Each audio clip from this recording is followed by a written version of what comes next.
বনুকলে আপোনাৰ first notice আহিছে admission related ITI পৰা যদি আপোনালোকে stenographer and secretarial assistant fashion designing desktop publishing মানে DTP operator multimedia animator and special effect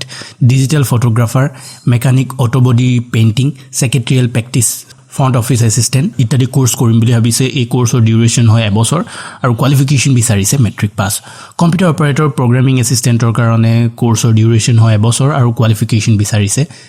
matric pass BLTT কাৰণে আপোনালোকৰ কোৰ্সৰ ডিউৰেশন হয় 6 মাহ আৰু কোৱালিফিকেশন বিচাৰিছে matric pass mechanic diesel pump operator কাম mechanic plastic processing operator mechanic tractor soil testing and crop technician mechanic autobody repair solar technician আৰু mechanic 2 and 4 wheeler কাৰণে ডিউৰেশন থাকে এবছৰ আৰু কোৱালিফিকেশন বিচাৰিছে matric pass plastic processing sector fabrication construction and wood working sector আৰু information technology সেক্টৰৰ কাৰণে duration হ'ব এবছৰ আৰু কোৱালিফিকেশন বিচাৰিছে matric pass inter general duration থাকিব 2 বছৰ আৰু কোৱালিফিকেশন বিচাৰিছে 8 পাস এই কোৰ্সৰ কাৰণে মেকানিক এগ্ৰিকালচাৰ মেচিনাৰী কাৰণে ডিউৰেশন থাকিব কোৰ্সৰ 2 বছৰ আৰু কোৱালিফিকেশন বিচাৰিছে matric pass science and math subject থাকিব লাগিব ইলেক্ট্ৰিচিয়ান মেকানিক মোটৰ ভেহিকল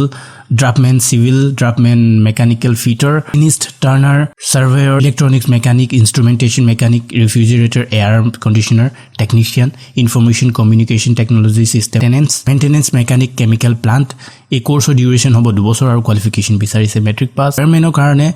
ডিউৰেশন কোৰ্সৰ থাকিব 2 বছৰ কোৱালিফিকেশন বিচাৰিছে 8 pass welder plumber dress maker surface ornamentation embroidery mason building construction আৰু বেম্বো ওয়াৰ্কৰ কাৰণে ডিউৰেশন থাকিব কোৰ্সৰ এবছৰ আৰু কোৱালিফিকেশন বিচাৰিছে 8 pass industrial robotic digital manufacturing technician artificial intelligence program assistant কোৰ্সৰ কাৰণে ডিউৰেশন হ'ব এবছৰ আৰু কোৱালিফিকেশন বিচাৰিছে মেট্ৰিক পাস সেমিকণ্ডাক্টৰ টেকনিশিয়ানৰ কাৰণে ডিউৰেশন হ'ব 2 বছৰ আৰু কোৱালিফিকেশন বিচাৰিছে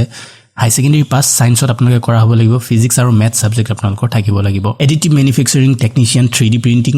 ডিউৰেশন থাকিব কোৰ্সৰ 2 বছৰ আৰু কোৱালিফিকেশন বিচাৰিছে মেট্ৰিক পাস সায়েন্স আৰু ম্যাথ সাবজেক্ট আপোনালোকৰ থাকিব লাগিব ড্ৰোন টেকনিশিয়ান ডিউৰেশন থাকিব 6 মাহ আৰু কোৱালিফিকেশন বিচাৰিছে মেট্ৰিক পাস লিমিট আপোনালোকৰ 14 তলত হ'ব নোৱাৰিব আৰু এডমিশনৰ কাৰণে আপোনালোকে ITI ৰ যি অফিচিয়েল ওয়েবসাইট আছে সেই ওয়েবসাইটৰ থ্ৰু এপ্লাই কৰিব পাৰিব মন দিব ইয়াৰ এপ্লাই ষ্টাৰ্ট হৈছে 26 মে পৰা আৰু এপ্লাই কৰা লাষ্ট ডেট হৈছে 11 জুন আগবাইছো সপ্তাহৰ নেক্সট DLED এডমিশনৰ কাৰণে যদি আপোনালোকে অপেক্ষাত আছিল ডিপ্লোমা ইন এলিমেন্টাৰী এডুকেশনৰ কোৰ্সন হয় 2 বছৰ এবাৰ সিট ক্যাপাসিটি আছে 4150 টা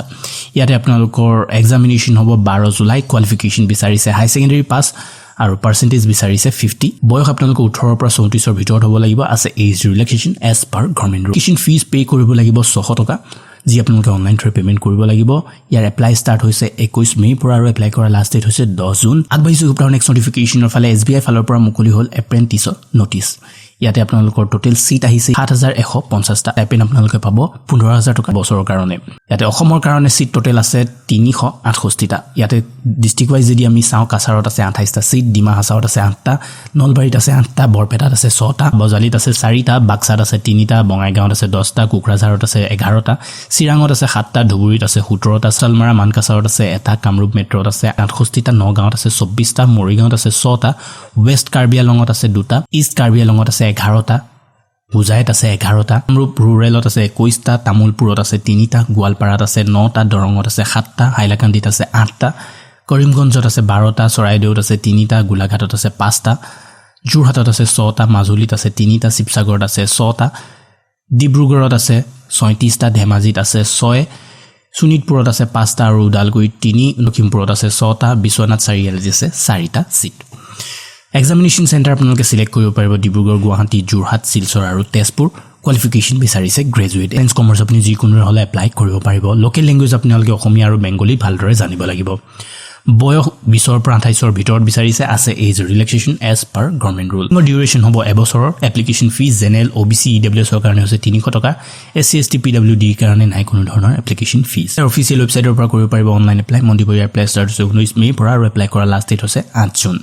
অনলাইন এক্সামিনেশন হ'ব জুলাই মাহত BSNL ৰ জুনিয়ৰ টেলিকম অফিচাৰৰ পোষ্ট মুকলি হৈছে টোটেল পোষ্ট আহিছে 100 টা ইয়াতে পে স্কেল আপোনালোকৰ হ'ব 16400 টকাৰ পৰা 40500 টকাৰ ভিতৰত কোৱালিফিকেশন বিচাৰিছে কৰা হ'ব লাগিব ইঞ্জিনিয়াৰিংত মানে BE BTech কৰা হ'ব লাগিব বা MSc ইলেক্ট্ৰনিক্স বা MSc কম্পিউটাৰ সায়েন্স কৰা হ'লে আপোনালোকে এপ্লাই কৰিব পাৰিব 18 পৰা 30 ৰ ভিতৰত হ'ব লাগিব আছে age relaxation age per government rule application fees pay কৰিব লাগিব SC ST PWD কাৰণে হৈছে 1000 টকা আনৰিজাৰ্ভ OBC আৰু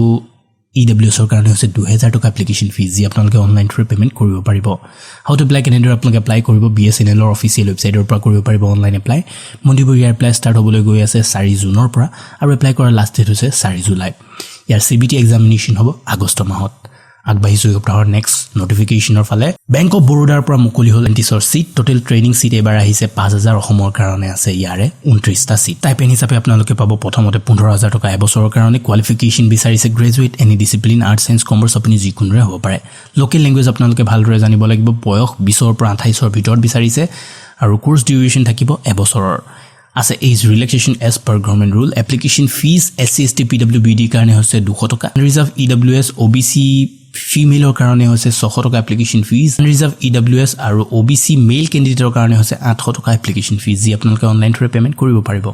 হাউ টু এপ্লাই কেনেদৰে আপোনালোকে এপ্লাই কৰিব বেংক অফ বৰোদাৰ অফিচিয়েল ৱেবছাইটৰ পৰা কৰিব পাৰিব অনলাইন এপ্লাই মন্দিৰবোৰ ইয়াৰ এপ্লাই ষ্টাৰ্ট হৈছে 19 মে পৰা আৰু এপ্লাই কৰাৰ লাষ্ট ডেট হৈছে 8 জুন অনুকলা যি ভিডিঅটো চাই আপোনালোকে কেনে পালে প্লিজ কমেন্টত জনাব যদি ভাল পাইছে লাইক কৰক কমেন্ট কৰক কিবা ৰিকুৱেষ্ট থাকিলে কমেন্টত লিখিব পাৰে আৰু লগতে শেয়াৰ কৰিব নাপাহৰিব যিসকল ফ্ৰেণ্ডে মোৰ ভিডিঅ' দিয়ালৈকে চাব পৰা নাই নেক্সট সোমবাৰে আকৌ লগ পাম এনে ধৰণৰ লেটেষ্ট জব নটিফিকেশনৰ সৈতে ভিডিঅ'টো চোৱাৰ বাবে ধন্যবাদ জয় আই অসম